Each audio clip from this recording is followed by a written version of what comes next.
Hello, bachcho. Let's read the question. The question says an electron experiences a quasi-elastic force Kx and a friction force Yx in the field of electromagnetic radiation.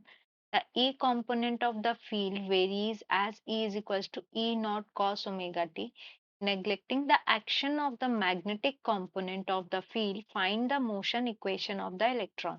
तो यहाँ पर हमको question में बोला है कि हमारा जो इलेक्ट्रॉन है वो क्वासी इलास्टिक फोर्स के एक्स और friction force y x experience कर रहा है इलेक्ट्रोमैग्नेटिक रेडिएशन में का ई कंपोनेंट यानी हमारा जो इलेक्ट्रिक फील्ड कंपोनेंट है वो गिवन है ई नॉट कॉस ओमेगा टी से। हमको ये बताना है मोशन और इक्वेशन मोशन हमारे इलेक्ट्रॉन की क्या रहेगी। तो इस क्वेश्चन में जो की कॉन्सेप्ट हम यूज करेंगे वो ये है, we know that the equation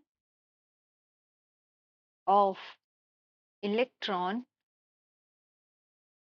under condition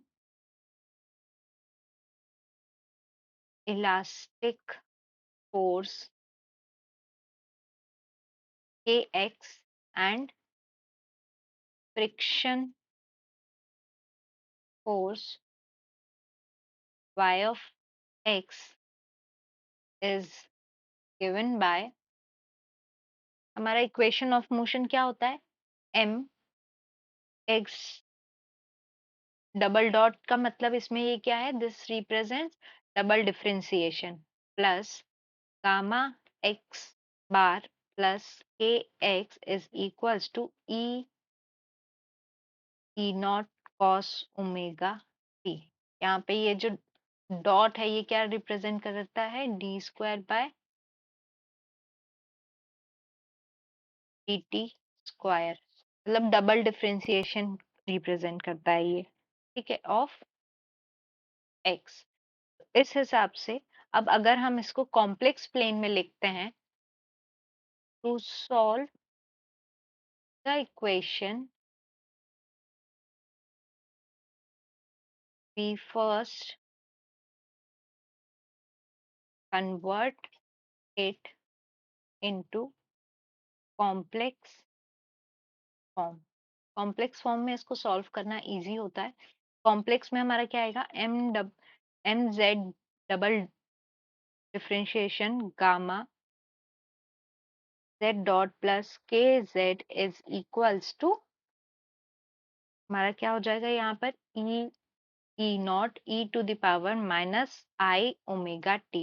ये हमारा कॉम्प्लेक्स फॉर्म में आ गया। अब इसका सोल्यूशन हम लिख सकते हैं, this will be equals to z is equals to e not e to the power minus i omega t divided by minus of m omega square minus i gamma omega plus k.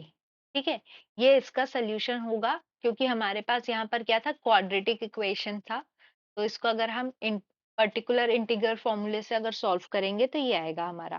ठीक है, अब हम क्या करेंगे, writing we will take beta is equals to gamma by 2m and omega square is equals to k by n। यहाँ पर omega square जो है हमारा ये क्या हो जाएगा, k बाय m हो जाएगा और बीटा को हम गामा बाय 2m ले लेंगे। तो इस हिसाब से हमारे को z की वैल्यू क्या मिल जाएगी, z is equals to e not e to the power minus i omega t by m whole divided by omega not square minus omega square minus 2i beta omega. ये अगर हम इसको replace कर देंगे तो हमको ये मिलेगा। अब अगर हम x लिख, now x is equals to 1।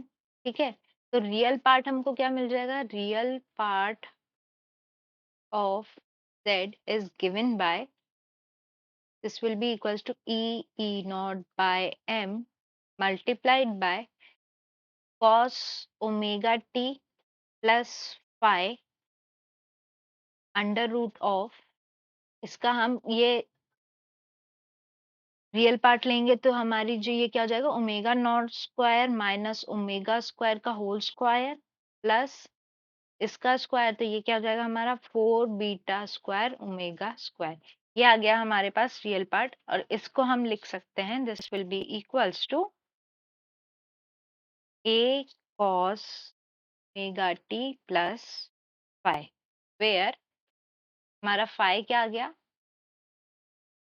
tan phi के टर्म्स में है, where tan phi is equals to 2 beta by omega whole divided by omega square minus omega not square, and sine phi क्या था, सॉल्व करने पे sine phi is -2 beta omega divided by under root of omega minus omega not square minus omega square whole square plus 4 beta square omega square. तो हमारी equation क्या आ गई, ये this is the solution for the motion of equation. और हमारी equation of motion क्या है, ये यहाँ पर है, ये हमारी एक्सपोनेंशियल टर्म्स के फॉर्म में हमारा जो इक्वेशन ऑफ मोशन का सोल्यूशन है वो ये है। So this is the required answer. I hope you understood the question well. Best of luck.